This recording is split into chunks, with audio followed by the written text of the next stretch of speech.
baseline, fade away, yeah! He's way too good! He steps around Lou and drilled it, and the Sixers have scored 9 in a row.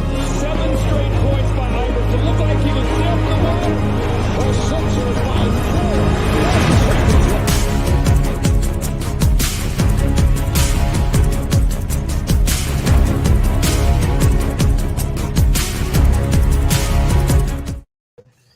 And welcome everyone to the Sports Skillet radio show. We want to thank you for taking time out of your day to join us. We appreciate it. However you are finding us, whether it be on our social media, whether it be on the Heat Ratio social media, thank you so much for taking time to spend it with us. We appreciate it. Reminder, check us out at sportsskilletradio.com for our latest sports news shows update. We got a live Twitter feed going for all the latest sports news. You want to check that out so that you don't miss anything. You never know what we'll tweet out over there. All the latest sports news right there, sportsskilletradio.com. You can check out our shows there as well. Mike Nebbia has great articles there as well, so you want to check them out. Check out our social media sites, Twitter, Instagram, Facebook, YouTube. You have all our past shows there as well. Great stuff going on with the Heat Ratio as well. They do a live show at the Steam Pub every Tuesday night in PA.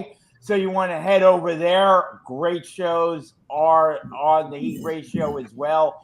A lot of good things happening on Sports Skillet, Heat Ratio. So check out all our social media.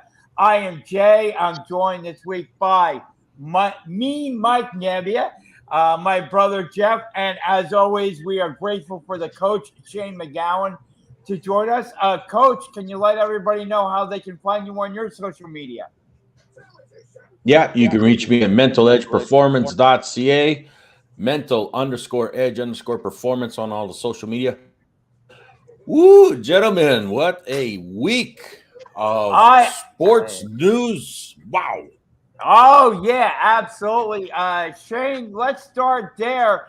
I guess the big news broke within the past day or so. We had a big trade going down. Big trade going down. Deshaun Watson selects the Cleveland Browns, believe it or not, as his new team.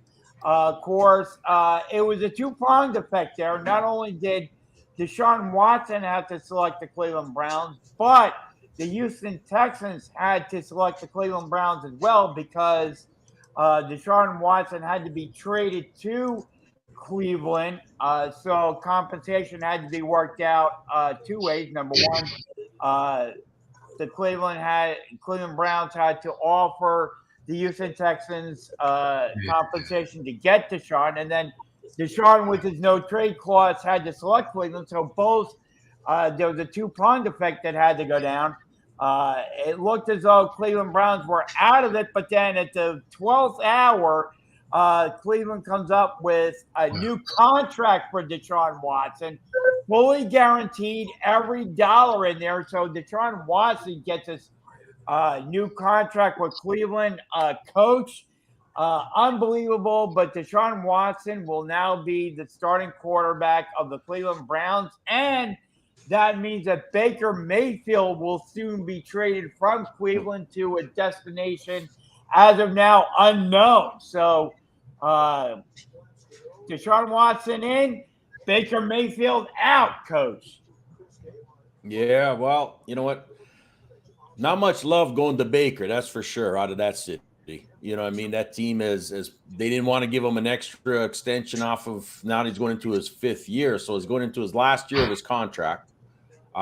He did not have a stellar season last season. You know what I mean? And there's a lot of inside rumors of he's not exactly that good of a quarterback when it comes to taking directions. You know what I mean? He could have done a lot more better with what he had, and he chose to try to thread the needle for the long bombs and all these other things like that. So there's a lot of things that just weren't jiving with him and the coach. And I think now it just came to a boil where it's like, listen, if they could get Deshaun, they would, and they put the bid in. And there's a lot going on too about how he handled it. How did Baker handle it? I mean, if you look back at what Jimmy Garoppolo had to deal with his last year's trade rumors and things like that, Jimmy was professional. He handled it. He said, "Welcome the new quarterback. I got a job to do. I'm employed. I'm going to go out there and do my thing, and that's it." And the professionalism that Jimmy Garoppolo gave, I think, is stellar in so many ways. I mean, he definitely did what he had to do. He knew all the rumors. He knew everything. He knew he was out the door. But the bottom line is he went out there like a professional and played. And he got them as far as he could in that way. And that's how it went. You know what I mean? Whereas Baker's going social media saying thank you to the city, but I'm going a different way and blah, blah, blah. And you're like, holy smokes. Like, you know what I mean? Like, talk about already digging yourself a bigger hole than what's already there. So now you got a guy getting $230 million guaranteed to Deshaun Watson. They got rid of Jarvis Landry. You're bringing in Amari Cooper. You know what I mean? And so now I don't know how much cap space you got left for some things and all this other stuff too. So it's going to be pretty tough city. But again, like I said, somehow I got a feeling that this was a place Deshaun had to go to get the money that he wanted to. You know what I mean? And some guarantees as well. You knew he wasn't going to Miami. That was off the table. Other teams had already been picked up and done with, and other teams pulling out, saying, no, we're not going to do this. So I think overall they found him the best city for him to go play in. And he's guaranteeing his cash, which is a huge thing. So no matter whatever happens, no problem. But like I said, now the opening begins of where does Baker go to out of all these teams that we got floating around? Because you got him. I don't think it's going to be the Saints because I think Jameis Winston is going to be re-signed and heading back there to New Orleans to fight for that spot. Do you see Baker going to Seattle? Do you see Baker going to the Colts? You know what I mean? Like where do we see this guy going to? Do you even see him going to San Francisco? I don't think he's going to the Texans. You know what I mean? He wasn't even part of that trade talk to go to the Texans or anything like that, right? So, you know what I mean? It's going to be a different scenario for this guy. And again, like I said, is when you start, and you guys know, is if you start getting into it with your coaches, what makes you think you're going to be another fit in with another organization? Carson only lasted a year, for Pete's sake, because he couldn't get along with people too, right? So it's this. This is going to be the carousel that's still happening for some of these guys. Yep. Jeff, the Browns get Deshaun Watson and a 5th-round pick. The Texans get 3 first-round picks, a 3rd-round pick, and a 4th-round pick. What did you think of the trade, Jeff? Well, I think Coach basically covered all the main points. I think I'll cover it from the fans' perspective. I think everybody, Cleveland basically dropped their phones and basically just, were absolutely shocked that the Browns actually pulled this thing off and actually got Deshaun Watson, who was probably, one of the top 5 quarterbacks in the NFL when he's on the field. So, I mean, it's an incredible division when you look at it. You got all these quarterbacks that are, signed and sealed and ready to compete with each other. One of those quarterbacks, competing in a Super Bowl this past year. So it should be an ultra competitive division. And wow, what an AFC this is going to be. I know Deshaun, didn't switch conferences playing in Houston, but still. You just look at the competitiveness that's now going to come at this AFC, and it's incredible. It's going to be fun to watch. I think, for Cleveland fans, they're very happy that they finally got, a star quarterback that they can root for. I mean, nothing against Baker Mayfield. He's a good quarterback, but, he's probably on that tier 2 to tier 3 level, whereas Deshaun Watson is a tier 1 quarterback. So, you look at that and you say, hey, if you're Cleveland, hey, we got a good shot here to not only, make the playoffs, but make a deep run here in the playoffs for this coming year if we play our cards right. Like Coach pointed out, there are still some issues that Cleveland has to work out. But hey, it all begins with getting the quarterback, and they have this guy now. So Cleveland should now get a lot of pride. You'll see Cleveland now getting a lot of primetime games because the networks will want to cover Deshaun Watson and all that. So we'll see what happens there. Larry chimed in with a comment that is interesting. Coach Baker, you pointed out destination for Baker Mayfield. One team you didn't point out that he pointed out was Baker Mayfield to the Philadelphia Eagles.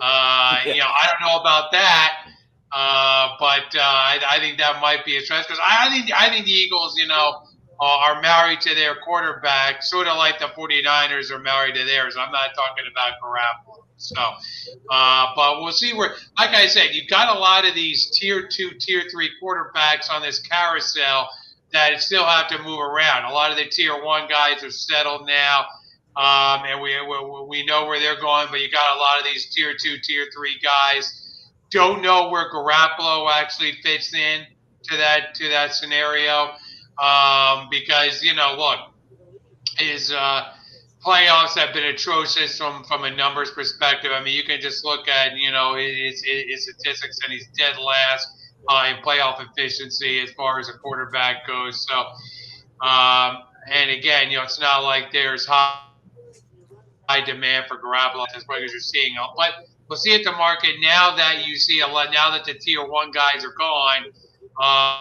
We'll see what the market heats up with for a lot of these tier 2 and tier 3 guys. Yeah, definitely. Mike, what did you make of this trade of Deshaun Watson going to the Cleveland Browns? Now it looks like the Pittsburgh Steelers are the worst quarterback in that division. Yeah, it's next man up. Football's just a business. It's next man up when it comes to these football teams. Baker Mayfield's going to be on the trade block most of the season, if not all season, if this doesn't get resolved by draft day, which I think it will. But hey, Browns now have a franchise-changing quarterback. He just needs to get his personal crud resolved first before he can focus on the team, on his new team, on his new core receivers, and on getting Cleveland back to the playoffs. It's been long enough, Cleveland. Yeah, I mean, it was just 2 years ago. Baker Mayfield had the Cleveland Browns in the playoffs. Now it looks like Baker Mayfield is out. They're going to wind up trading him. Where to? I don't think Baker Mayfield goes to the Philadelphia Eagles. I think they're going to be married to Jalen Hurts, and they're going to see what he gives them this season. So I can't see the Eagles trading for Baker Mayfield at this point. They're going to go into the season with Jalen Hurts as their starting quarterback. But there are quarterback-needy teams out there. You guys brought them up. You have the Seattle Seahawks needing a quarterback. You have the Colts needing a quarterback. There are some other teams out there that may be in need of a quarterback as well. But the Browns aren't going to just give up Baker Mayfield. They're going to want some good compensation for him. Of course, Jeff, we brought it up talking about it the other day. Now, which quarterback, I'll put it out there, which quarterback do you think would be more in demand? Do you think Baker Mayfield or Jimmy Garoppolo? Which quarterback coach do you think would be more in demand, Jimmy G or Baker Mayfield, if you were a quarterback-needy team? I think you're flipping a coin right there because I think both guys have their, advantages. They also have their, warts that they bring with them, their baggage. Garoppolo with his injury history and just his playoff performances. Now, Garoppolo wins, but you got to carry him. You got to have the team around him because he's going to make mistakes. He's going to throw the interception at the wrong time. He just doesn't seem to be able to really get the team over the hump. Yeah. So, but you could say the same for Baker Mayfield. So that's why I say tier 2, tier 3 is where these guys land. And it's going to be so. Whatever team, when you're shifting these quarterbacks around, I know it makes a whole lot of difference. I really don't, unless you surround these quarterbacks with impeccable talent. I think, yeah, I totally agree. I mean, it is a bit of a coin toss with these guys. I think the one thing going in Jimmy G's favor is I haven't heard many of his teammates or coaches talk much crap about him, put it that way. You know what I mean? Compared to Baker's personality and things like that. So, you're right. If Jimmy G goes to a team that has a strong defense, which can bail him out, that does make for him to do, a little bit better when it comes to that team winning games. Baker just, even with a good defense, Baker seems to just not have that talent, and he's got the talent around him a lot of times, but he's been throwing bad balls, like really, really bad things. You know what I mean? He's made some dumb mistakes over and over again. Jimmy's made it to playoffs and further, you know what I mean? In so many ways too. So it is a coin toss. I don't think, I think you got to be pretty, in some ways, desperate when you're grabbing these two in some ways, because I don't know how you're going to play the old developing of them. They've already established themselves in the NFL, and this is what you're getting. You know what I mean? It's not like I'm taking a college rookie out of the draft and developing and things like that. So that's something you got to look at too, but also cost efficient. Baker's trying to go for a $35-40 million paycheck, and I don't know a team that's going to be wanting to do that. He hasn't earned it. Right? He hasn't earned it. I mean, maybe if he goes to the Giants, they might pay him that, because Giants will pay anybody anything. But I mean, they don't have the cap space because Dave Gettleman was a big fat buffoon and tied up all that cap space in big money contracts. Yeah, well, that's why the Giants suck. But I mean, the problem though too is when you look at Atlanta did a restructuring of Ryan's contract to make it friendly for wherever he goes. You know what I mean? And things too. So there's a lot of still moving teams out here that, even though they've got an established quarterback, still may be bumped out of there. You know what I mean? And that's something I think we got to kind of look at too in some ways. Now, I'm not saying Cleveland's going to get themselves another quarterback. I mean, if anything, Cleveland's going to try to get themselves a couple more receivers. So whoever they get rid of Mayfield too, I mean, you're going to be looking at some type of offensive weapon. You don't need running backs. You got 3 of those guys already in Cleveland. You know what I mean? So you're looking at another top-notch receiver, and that might be a bit tricky depending on where he goes and who's willing to give up. Because like I said, Baker's going to be wanting a payday, and that's going to be, I think, a big, big factor in all of this too. Yeah, I mean, I'm looking at here's the thing. We believe that Jimmy Garoppolo is going to be on the move. We believe that now Baker Mayfield is going to be on the move. But here's the thing. I mean, I'm looking at the NFL right now. Just looking over the divisions. The Bills have their quarterback. Patriots have theirs. Dolphins, Jets have theirs. The AFC North is basically settled. The Steelers went out and signed Trubisky. Titans, have their quarterback. Colts are in need of a quarterback. Texans, obviously have their quarterback going into the year. Jaguars have theirs. Chiefs, Raiders, Chargers, Broncos have theirs. Cowboys, Eagles, Commanders, Giants have their quarterbacks. Packers, Aaron Rodgers is coming back. Vikings, Bears, Lions probably have their quarterback still going into the season. Saints. That might be tricky, that one. Yep. Could be. Saints are in need of a quarterback, but as we said, Jameis Winston may be coming back. Falcons, Panthers are probably in need of a quarterback. So let's say Saints and Panthers. And Seahawks have their quarterback. I mean, you look at the quarterback needy teams have dwindled down a little bit. So the market for Jimmy G and now Baker Mayfield may be somewhat limited. So when you're talking about a limited amount of teams, maybe the 49ers hold on to Jimmy G for another year. Well, here's the thing. I mean, wherever these guys land, it's not a desirable spot. I mean, it's like Coach said. I mean, Detroit. I mean, do you really want to go there? I mean, that's the wasteland if you want to go out there. The teams you mentioned. I mean, it just goes to show you, I think, how these teams regard those type of questions that we're talking about. Whether it's Baker Mayfield. I mean, is any team going to, move one of their – you talk about teams that need a quarterback. Well, what about those teams that are kind of on the margin? Are they going to move one of their starting quarterbacks to get a Jimmy Garoppolo or to get, Baker Mayfield? I don't think so.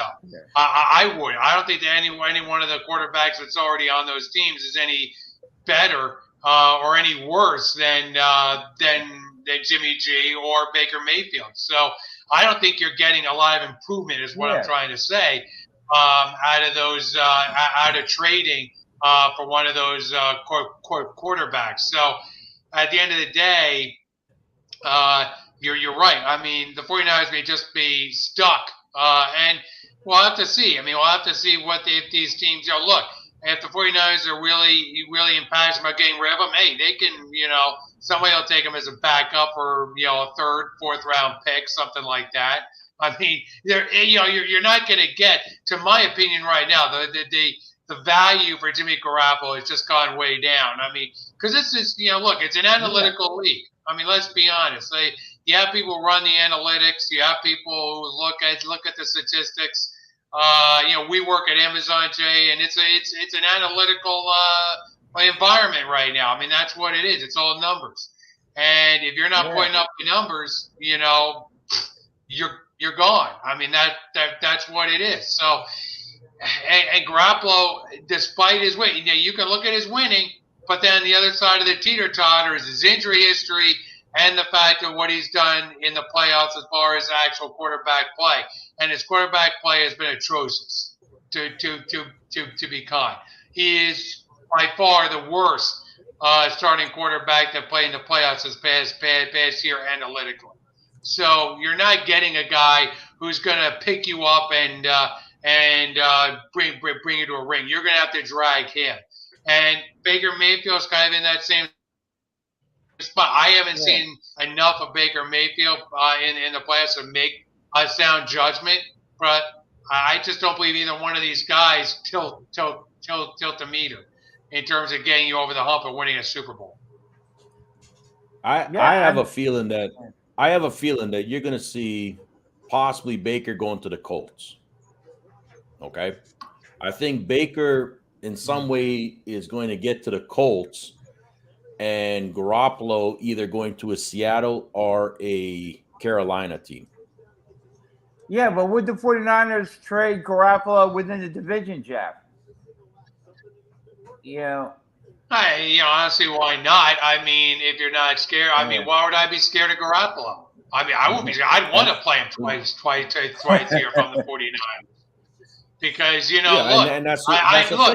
believe so highly in Garoppolo that they went out and they moved up in the draft to get their guy. So I don't think the 49ers regard Garoppolo. I mean, look, he took the 49ers, and I agree that look, he has had some playoff success. I understand that. He took the 49ers to a Super Bowl. He took them to an NFC championship game. But in my opinion, he didn't take them there. The defense and the special teams took the 49ers to that spot, and Garoppolo was along for the ride because you just look at the numbers. And Garoppolo just didn't do anything special to best way to do it. But he has the victories to show for it. And that's because of special teams, and that's because of the defense that the 49ers had taking Garoppolo to that point. So if you're trading for him, you better have the pieces surrounding him to be able to have success. And the same thing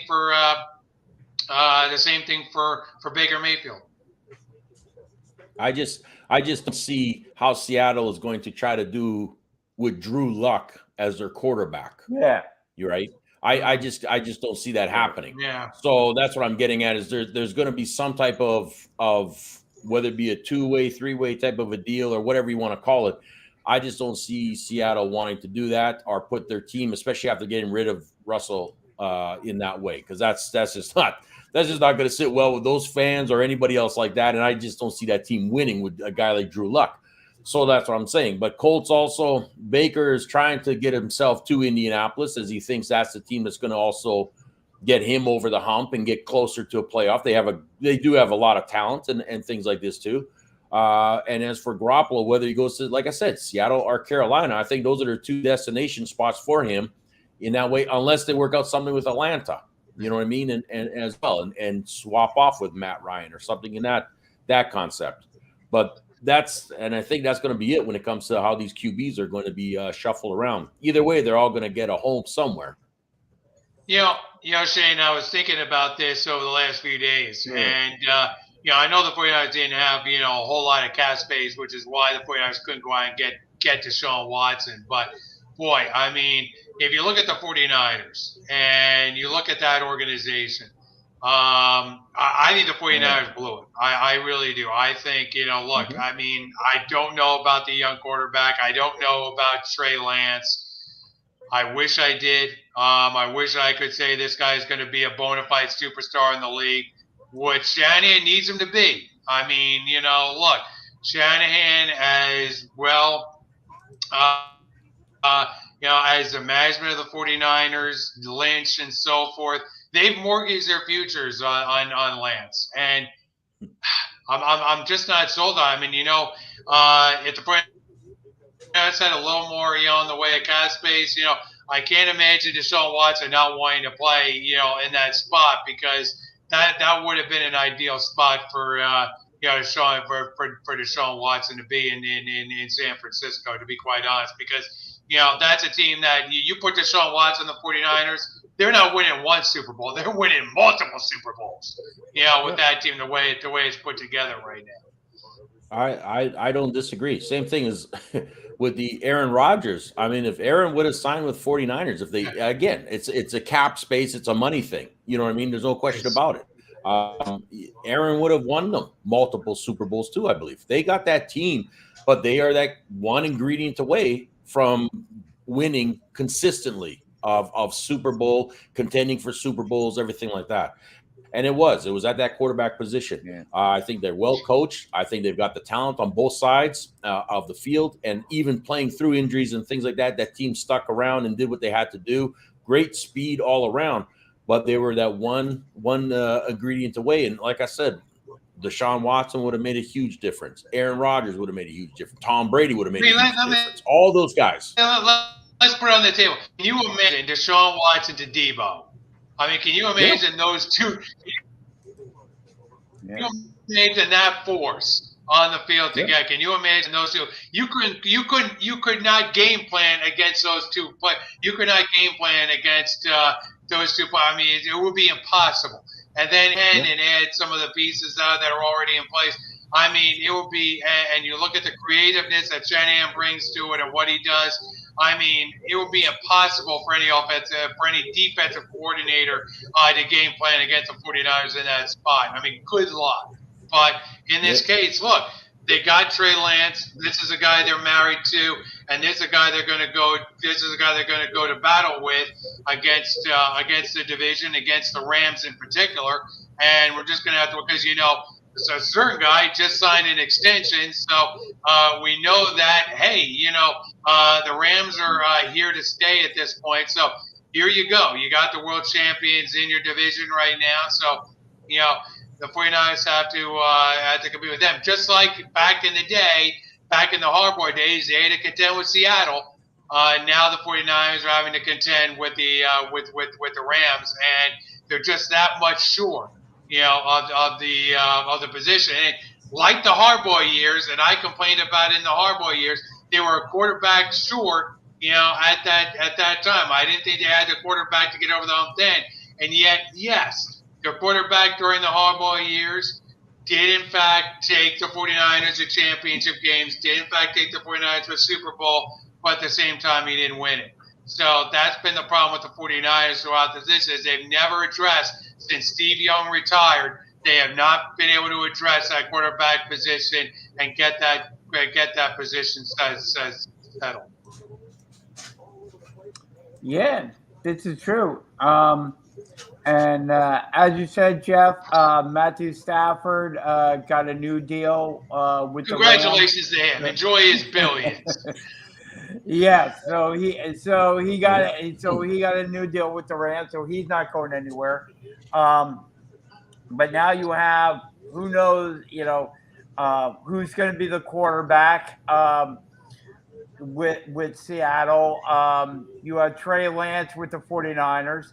I mean, right now the Rams are the strongest team, you would have to say, in that division. But you put Deshaun Watson there, on the 49ers, and wow, they would be a stacked team and heavy favorites to come out of the NFC. But again, you're talking about that two-pronged effect that we talked about earlier in the show. You have to have Deshaun Watson willing to go to the 49ers, which he probably would have been. But again, you're talking about the money deal. He got a new guaranteed contract with the Cleveland Browns. Would the 49ers have ponied up the money to get Deshaun Watson? Because all things being equal, Deshaun Watson may have still chosen Cleveland with that guaranteed contract. Who knows if the 49ers would have given him all that guaranteed money? And two, would the 49ers...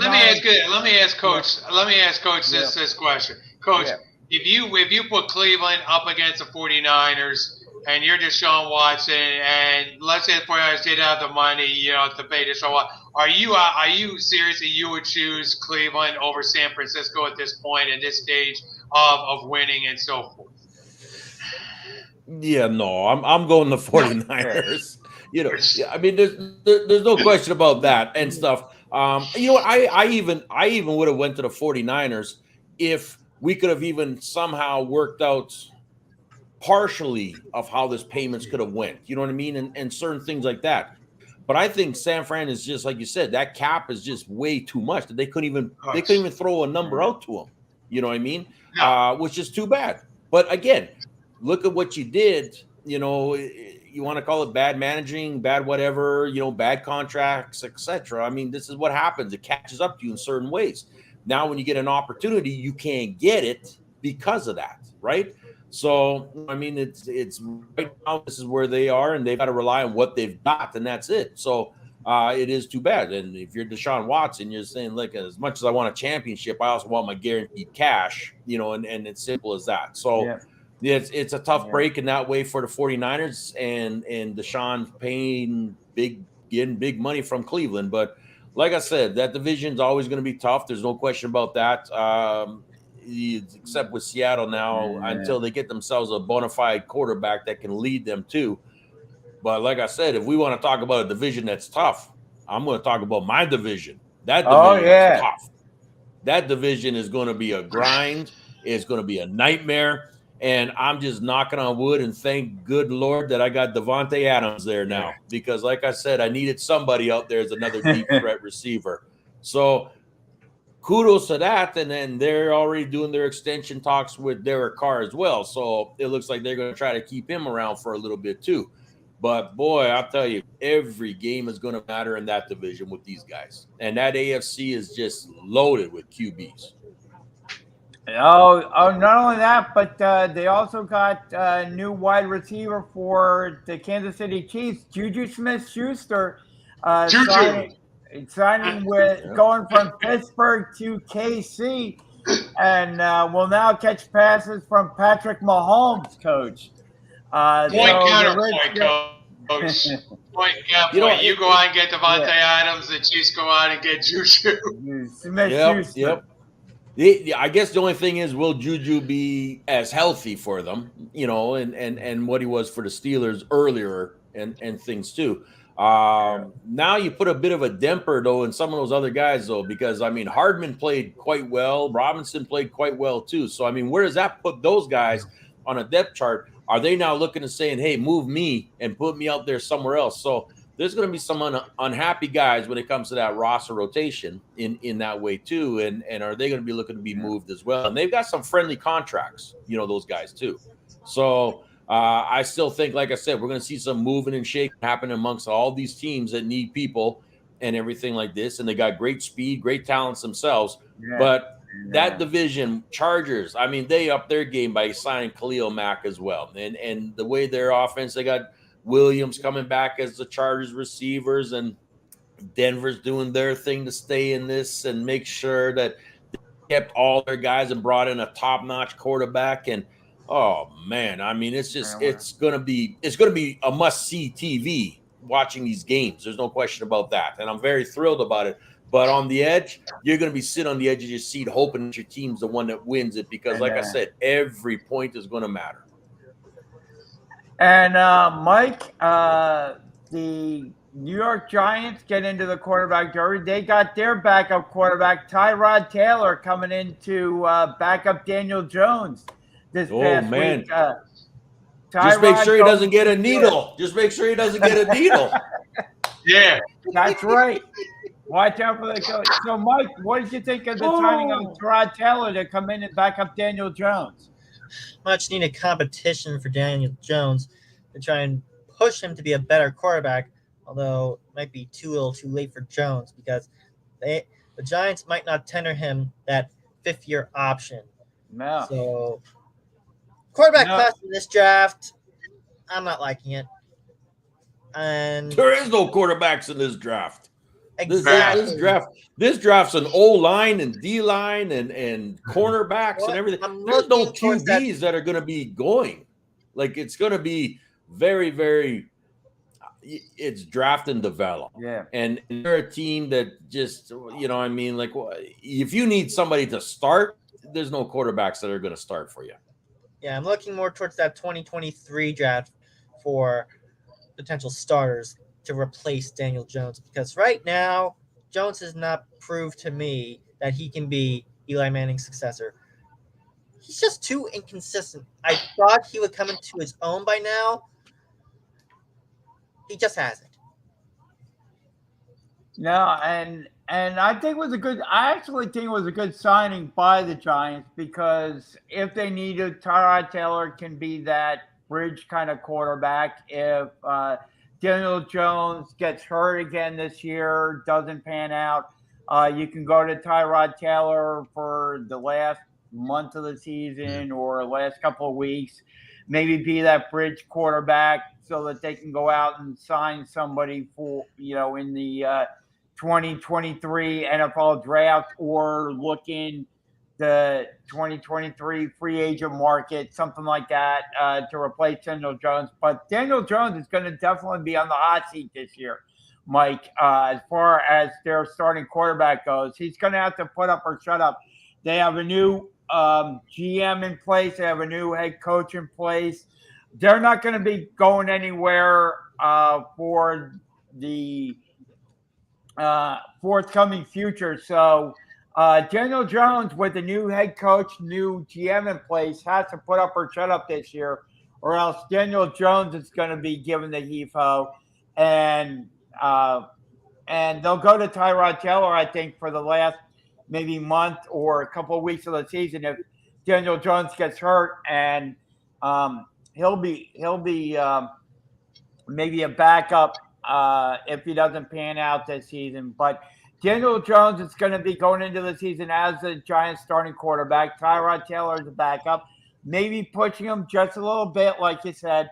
But nothing's for certain in New York with the Giants, Mike. No, it's been like that for who knows how long. I just want the Giants to turn around and get back to the Eli Manning years. Yeah. That's going to be a little while. Wow. Yeah.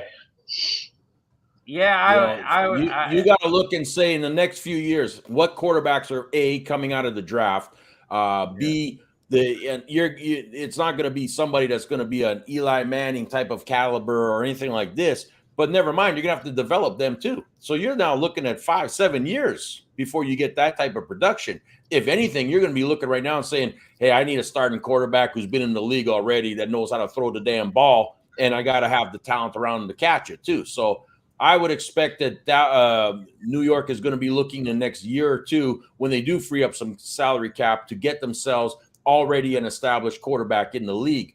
And that, again, is who is going to be available too, because a lot of these guys right now, they're signing their 4-5 year long-term commitments to their team. You know what I mean? And it's getting tough, especially when you're paying guys $35, $40 million, $50 million a season here, that you got to have a lot of cap room for this. Oh, yeah. And the other big news coming out this week, Von Miller signing a 6-year deal with the Buffalo Bills, including $51.5 million guaranteed money, $45 million fully guaranteed at the signing. Von Miller going from the LA Rams Super Bowl winners to the Buffalo Bills, already one of the favorites to get to the AFC Championship game, if not the Super Bowl next year, signing the pass rusher from the LA Rams, Coach. Yep. Hey, he wants another ring. He wants another ring, and he's got a good opportunity of getting that. Buffalo, look at Buffalo. I think we could all agree is a very good team. All right, there's no question about that. However, it played out in Kansas City for them to either advance or not advance during that overtime, it is what it is. So we move on. But that team is showing that, listen, they're putting everything on Josh Allen. They've got the talent around him. They know what they got in a quarterback. They also know what they've got in pretty much a decent defense. Now you just up that by bringing Von Miller in. And, yeah, he's going to play that, first down and third down type of roles and things to keep them fresh, especially until they get towards that playoffs and then say, get out there and do your thing, right? So, I mean, that's how you're expecting Von to play. And that's what you expect out of him. And he proved very, very well that he can do that. I mean, he helped the Rams in so many ways out there. He created a lot of things for them.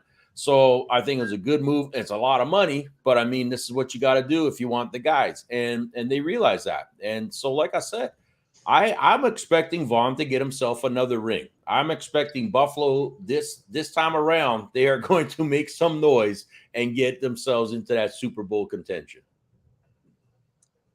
Yep, I would agree. Jeff, any comments about the Von Miller going to Buffalo? Just happy to have him out of the division, to be honest. Happy to have him away from the Rams. It'll be fun seeing him try and chase down Trey Lance, but on the other side of the coin, happy that we don't have to face him twice a year anymore. So. Because he made some of the biggest plays in the playoffs, to be honest. I mean, he made some plays against Tom Brady. He made some plays, obviously, against Garoppolo. Made some plays in the Super Bowl. So he was a key part of that Ram defense. So we're interested to see how the Rams kind of approach now, not having that guy in there. But on the other side of the coin, as a 49er fan, I would say this: not my problem. So, yep. Mike, any comments about Von Miller going to Buffalo? Hey, he's got 2 Super Bowl rings now. One with Denver, one with LA. I think he wants one more before he decides to hang it up. And Buffalo's probably gonna give him the best chance to get that 3rd Super Bowl ring. But Buffalo isn't stacked enough already. Yep. Just tweeted out earlier today, Bengals have added to their offensive line, signing offensive lineman Lyle Collins. So Bengals now strengthen their offensive line. Lyle Collins going from the Cowboys to the Bengals. So good signing, I think, for the Bengals. Getting Lyle Collins and strengthening that offensive line, which was a weakness for him last season, definitely in the Super Bowl. So getting Lyle Collins, I think, Coach, was a good signing for the Cincinnati Bengals. Hey, any starting O-lineman that can hold their own is a good signing. Put it that way for the Cincinnati Bengals. Yeah. Because to be sacked that many times in playoffs and Super Bowl, I mean, I think what's he sitting at? 16 times he was sacked. You know what I mean? Yeah. Amongst the playoffs. 17 times. I mean, that's crazy. Like Yeah. that's insane. You know, for that, and to get up and still throw the damn ball and do what he had to do. I mean, that's why his knee also got messed up again out there. You know what I mean? And it's tough. So you're right. Since he's main objective, sign an offensive line. That's it. Yep. Right? Create the holes. We got the running back to do his things. We got Mixon in the backfield. I need my quarterback to stay upright for at least more than 1 second so he can throw the bloody ball, and let's go from there. That's it. Like I said, Cincy is always going to be a contender now, right? How far they go is going to depend on that health of an offensive line. Yeah. Just to bring up some stuff about the Philadelphia Eagles as well. They release and re-resign Fletcher Cox. So Fletcher Cox on a 1-year deal for returning to the Philadelphia Eagles. Pretty good contract, I think, for the Eagles to bring back Fletcher Cox. He's not what he was.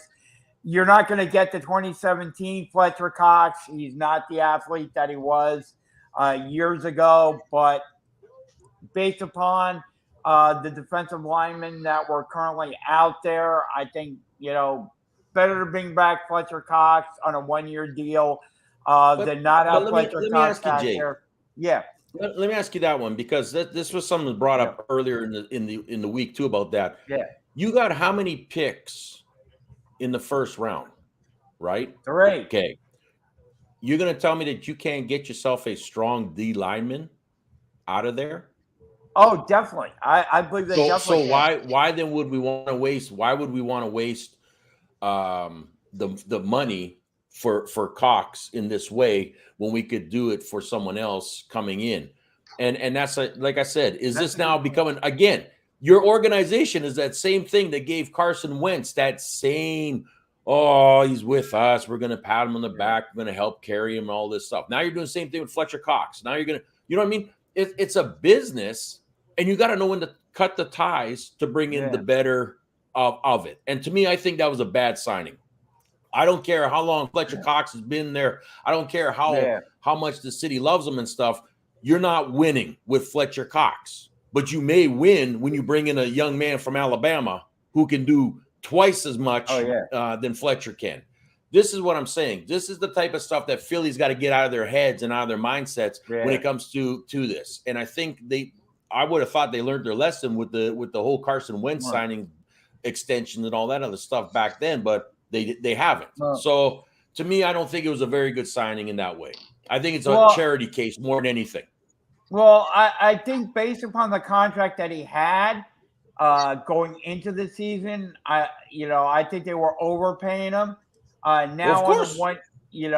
And I firmly agree with you there. He was based, like a lot of people were, I think, going into last season and the season before, the kind of, I don't want to say excuse, but the narrative that you had coming out of the Philadelphia Eagles camp was the fact that, Fletcher Cox's numbers are down because he's constantly getting double teamed and other. Did you see Aaron Donald?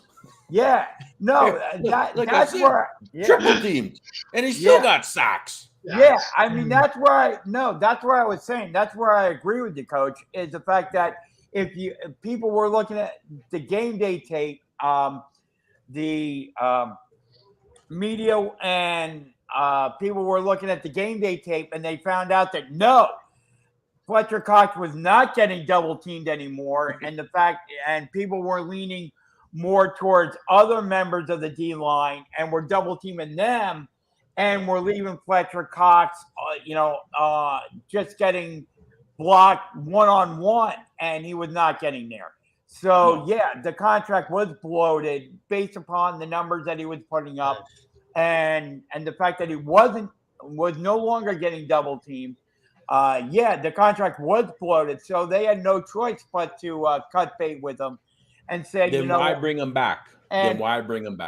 Unless you're going to lose him as a spare body And that's what I Okay. think that's what I think the contract is saying, is that the fact that we're using them, basically we're giving you a lesser money on a 1-year deal so that this He's got to coming year, retire. yeah, well, or move to another team. There's a 1-year Nah, deal. there's no team that's going to take him, though. I mean, look at there's no one that's going to take him. And as a spare body, okay, fine, use him as a spare body. But you better make sure that spare body who's not seeing the field much, when he does see the field, he better create and do something. And I think that's where the fans are going to be disappointed. And this is what I'm saying is he needs to start winding himself down and saying, you know what, my time is up, especially when I'm not getting it in Philly. I'm not getting any more money and things like that, because the game is too damn fast. Yeah. And I think that's what the 1-year deal says. You're with us for 1 more year and put up or shut up, and we'll reevaluate the deal after this year. And I think they do go into the draft, and I think they do draft heavily on defense, and I do think Howie Roseman is going to wheel and deal at least one of these picks that they got in the first round. I can see them maybe using 1 or 2 of the picks.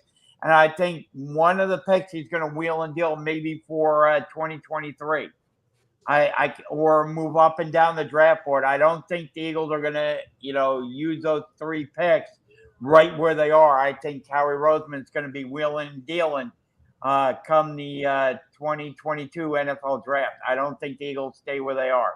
I think Howie wheels and deals those first round picks. I really do. But he's going to wheel and deal to Cleveland to get Baker Mayfield. No, I don't see that happening. No, I don't see that happening. I don't. I think Jalen is going to be the Eagles' starting quarterback in 2022. I absolutely believe that. But I want to remind everybody, you can drop us a comment in there, and we talk about anything and everything here on the Sports Skillet Radio Show. And Jeff, going over to the MLB, Phillies make some big signings to maybe get back into the swing of things. Kyle Schwarber coming to Philadelphia, as well as Castellanos coming to Philadelphia, and the Phillies going over the luxury tax to sign those 2 players. Oh, well, it's great, to see the Phillies loading up on offense. But here's a simple fact. I think Philly fans are going to look at this. They're going to say, oh, great. So now we've got to outslug our defense, which is going to be absolutely abominable. I mean, this is going to be one of the most ugliest things you're ever going to want to see. Because you got like 5 DHs on this roster, and you've only got 1 DH spot to play him. So the defense is going to be atrocious. The other factor is you got an ace right now that's recovering from shoulder soreness. You've got a guy who's behind in schedule. So, you got to worry about, when you're going to see him take the field. It's going to get interesting for the Phillies. I mean, I definitely think they're going to score runs. I mean, they've got sluggers, they got Schwarber, they got guys who are made out for that ballpark, no question. They're going to hit a lot of home runs. I don't think that's going to be a problem. The problem is the fact that they got a defense from hell. Is what they got, and it's going to be it's going to annoy Philly fans. It's just going to be scratching your head, pulling your hair out on a lot of nights because I still believe, even though balls aren't being put in play as much as they have been in the past, you still got to play some kind of defense. I mean, you still got to have guys who can catch the ball, who are not butchering the ball all over the field, and this is what the Phillies are. And let's be honest, it's going to be interesting to see when they play the Mets, as to see this offense go up against the Met pitching staff. So that's going to be interesting as well. And to be honest with you, I still think they're the 3rd best team in the division, behind the Braves and behind the Mets. Mike, as a Mets fan, what did you think of these 2 signings by the Phillies? Missed opportunity by the Mets. They needed a big bat. They needed pitching help. just a missed opportunity by Steve Cohen and the Mets. And to build off of what Jeff said, Phillies defense is atrocious. They now have 5 DHs, 1 DH spot. Where are you going to put all these DHs? Riddle me that. Well, one of them's going to be in left field because you gotta play maybe Schwarber in left field. I don't think Castellanos plays left field. He's only played there a limited number of times. You got somebody Castellanos, the harbinger of misfortune, as I call him. And whenever he hits a home run, something bad happens. The Brennan incident. Yes. So you got to play somebody, somebody in left field. You got to play somebody at third base if you're the Phillies. Didi Gregorius, injury plagued 2021 last season. Had various number of health issues, various number of injuries. Seems to be coming back healthy this spring. Says he's going to put 2021 behind him and hopefully go back to being the old Didi Gregorius. You got to hope that. Bryson Stott coming up if you're the Phillies. He's the one young player at shortstop. The future at shortstop if you're the Phillies, Didi Gregorius, maybe moving on at the end of this year. So maybe that gives the Phillies a little bit of defense there at the shortstop position if Didi is healthier. But yeah, I mean, there's no question that with Schwarber, with Castellanos in there, you do get, you do get healthier there. But there you go, Mike. Phillies and get healthier, get some big bats going into the lineup. So the Phillies are going to match. There's no question about that. I have the Phillies at 82 wins, the Braves at 86, and right now I have the Mets at 93 wins. Yeah, I mean, the Mets pitching staff is there. I just don't know the Mets have the offense, Mike. Do you think they bring back Conforto? He's still hanging out there. They could bring him back.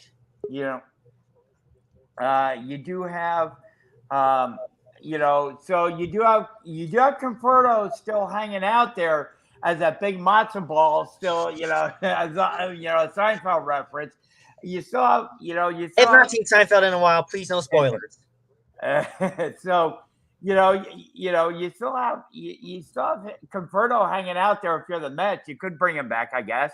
But please do not spoil Seinfeld. I think I'm only on season 3 or 4. Gotcha. All right, but so he's still out there. But the Phillies, I think, are going to mash. But like Jeff said, the defense is suspect out there. And you got to put some of these guys out there, to play defense. Harper probably played better defense than people thought he was going to play, but he's not a plus defender by any stretch of the imagination. Gene Segura at second base. You still have a good defender at catcher, Jeff. Well, it's true, but you have Gregorius and you have Bohm. So, those two are butchers. And then you have Schwarber in the left. If you don't want to DH Schwarber, you got Schwarber in the left. Then you've got the always adventurous Odubel Herrera in center.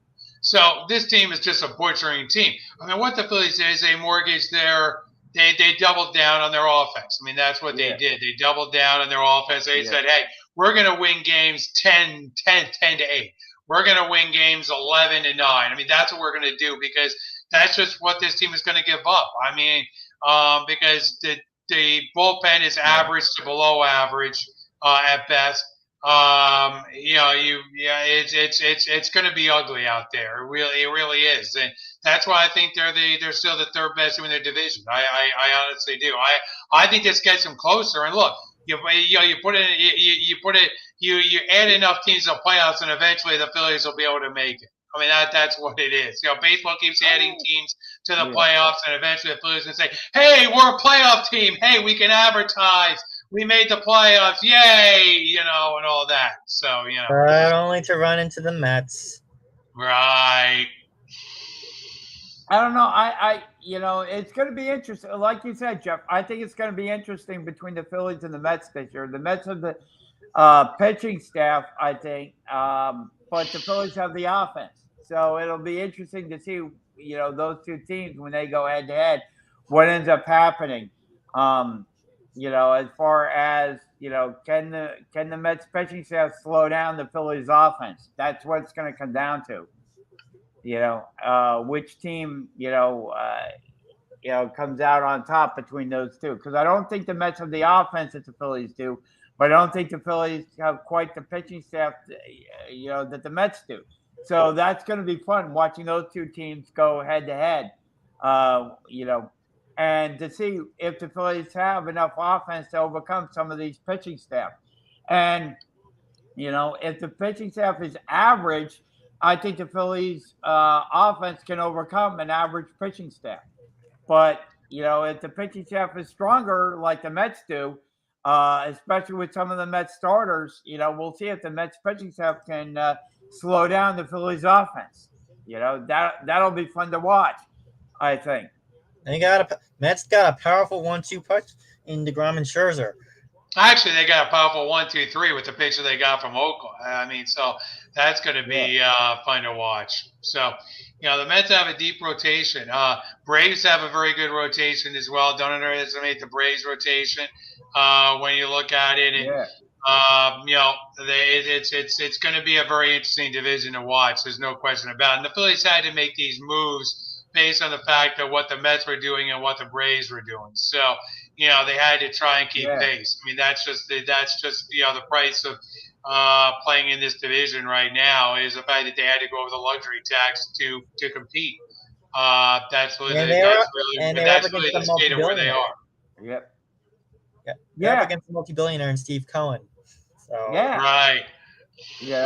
But the Phillies and to energize this fan base, because even with the signing of Schwarber, that energized them to a certain point, but they looked over and they saw what the Mets had done. They know what Atlanta is, and so you had to energize. And I do think, Jeff, that the Phillies fan base is energized by the signing of Castellanos and Schwarber. I do think that energizes the fan base a little bit. Well, nothing energizes the fan base more than home runs until they see the ball being butchered all over the field.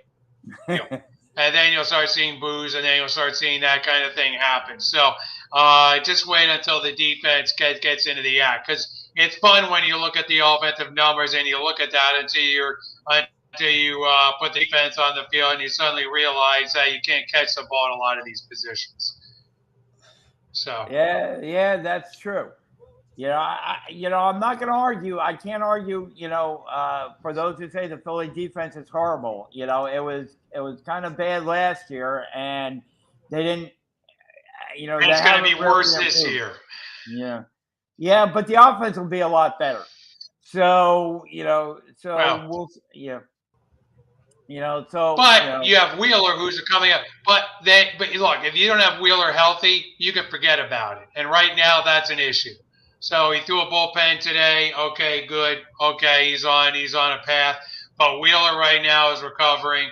So you need to get Wheeler back. You need to get Wheeler, because if Wheeler's not there, you can basically put the season in the tank for the Phillies. I mean, it's just that simple.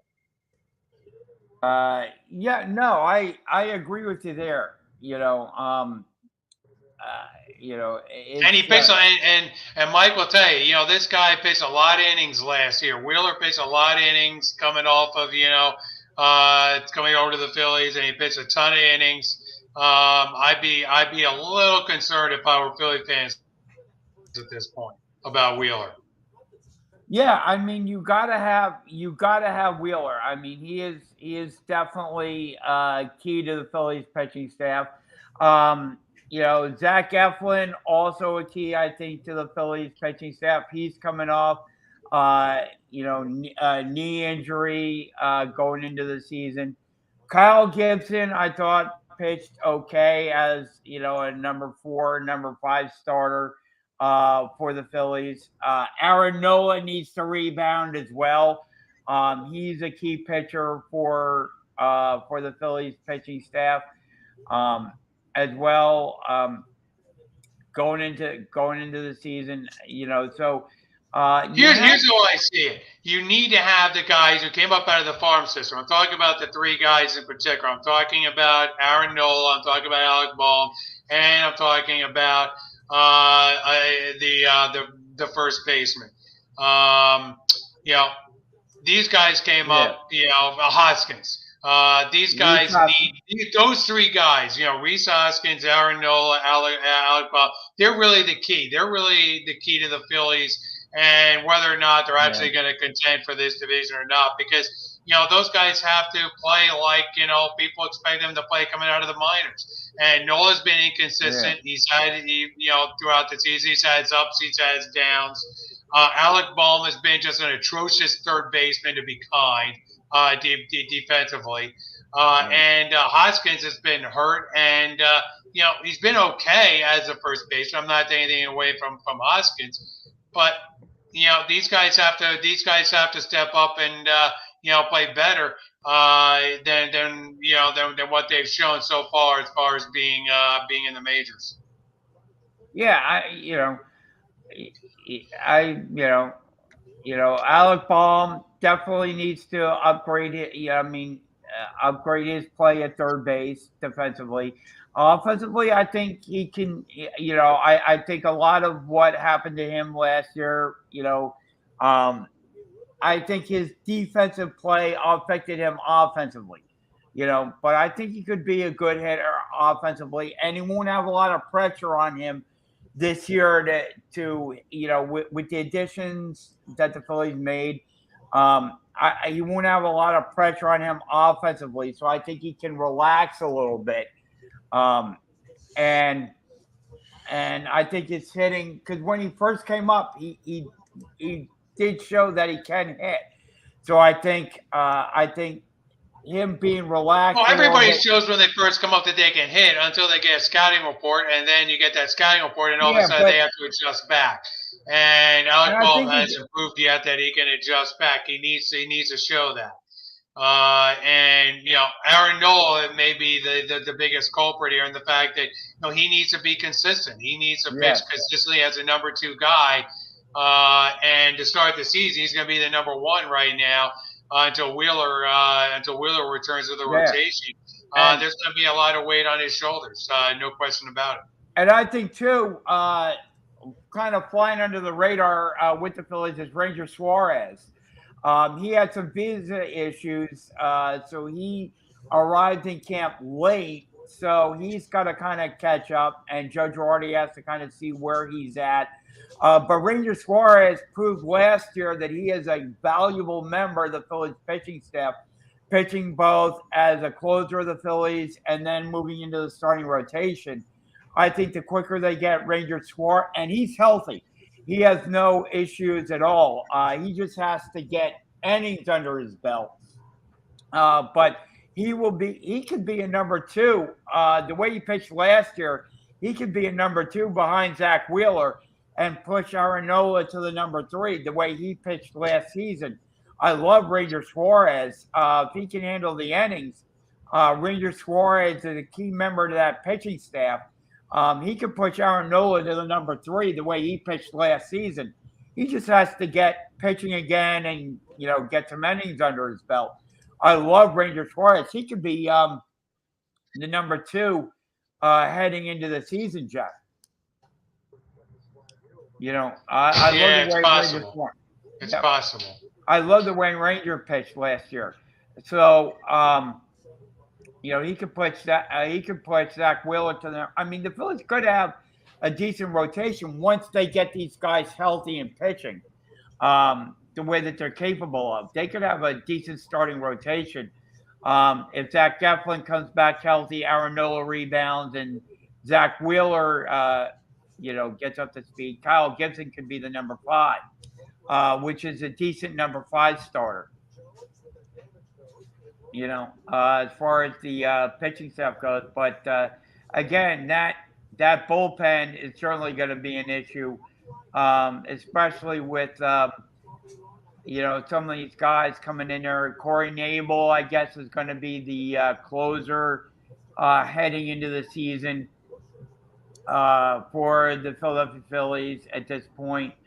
So again, the bullpen is a work in progress, as is the starting rotation. So we'll see what goes on there. Jeff, anything else you wanted to bring up before we sign off for this week?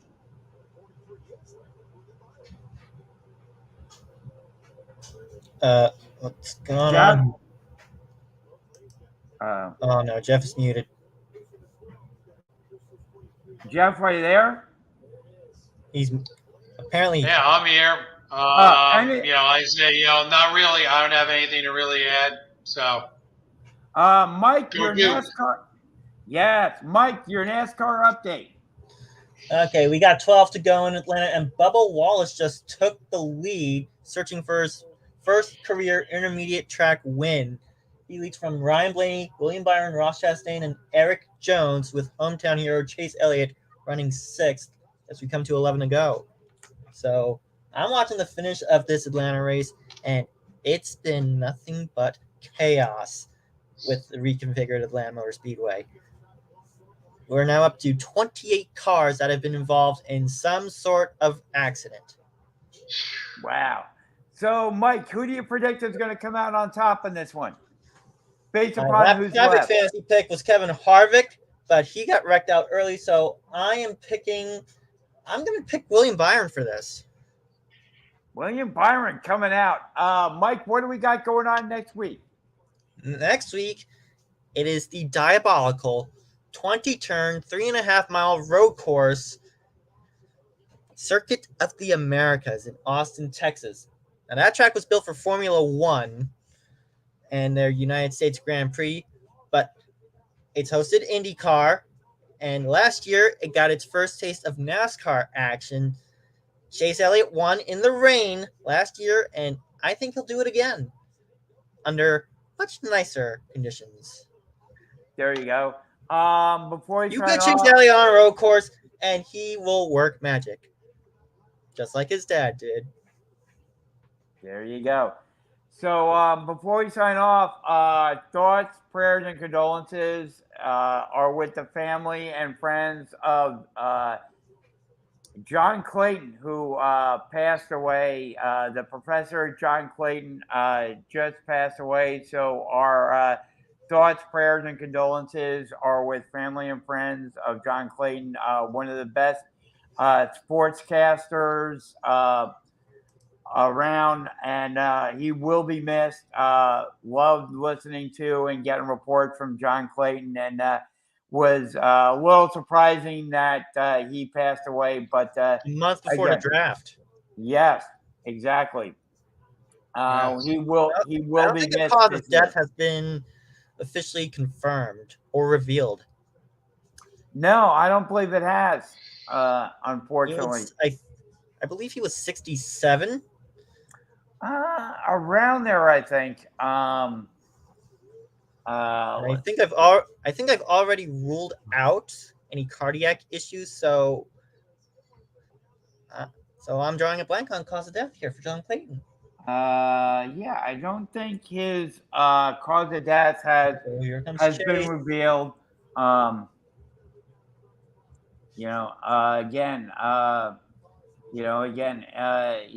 of the greatest sportscasters, hard worker, and everything. And Draft's not going to be the same without him.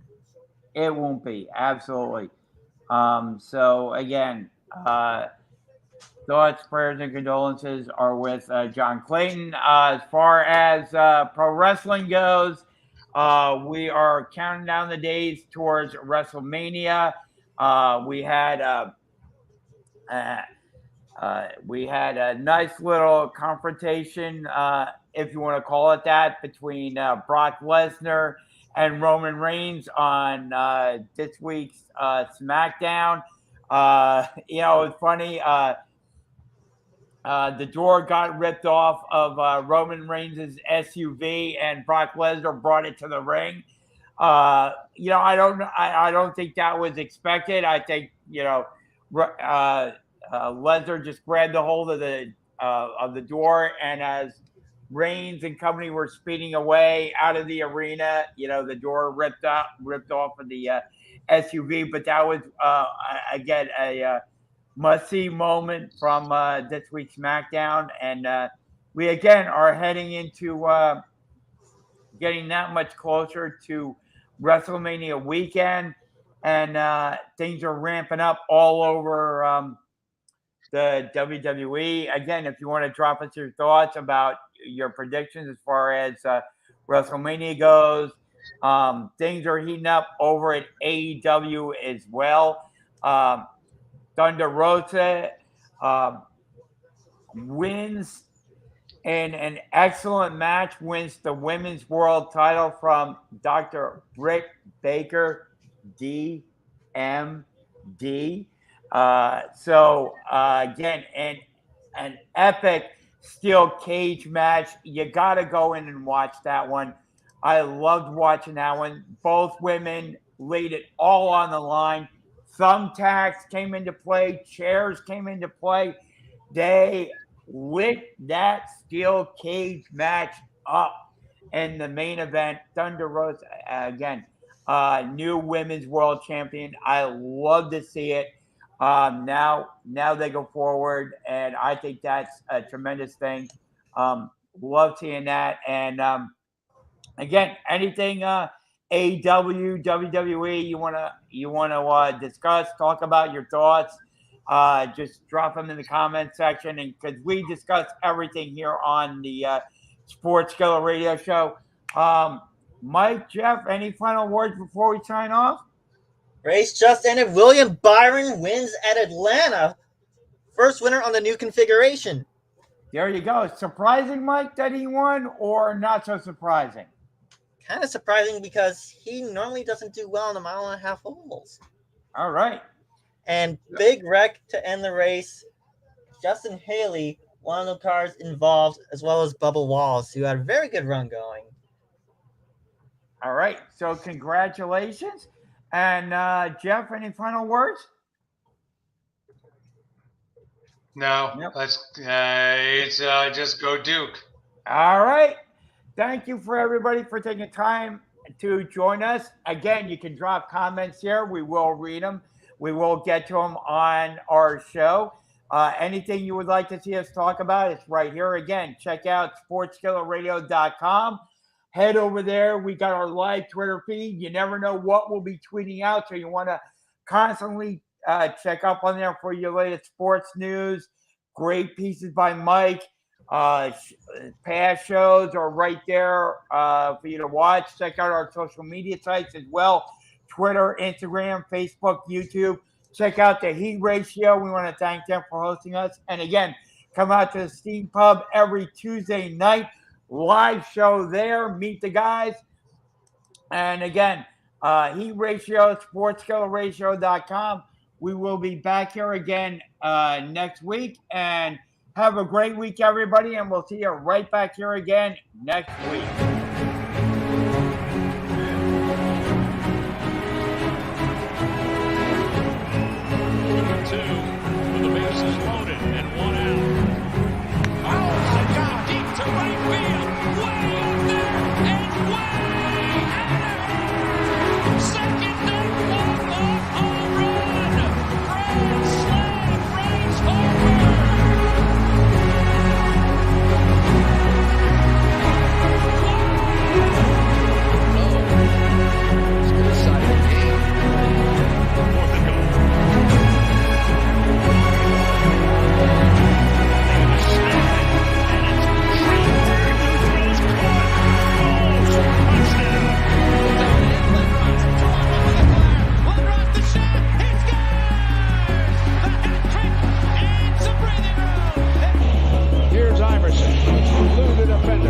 Stays right where Allen wants to go. Wants the baseline. Fade away.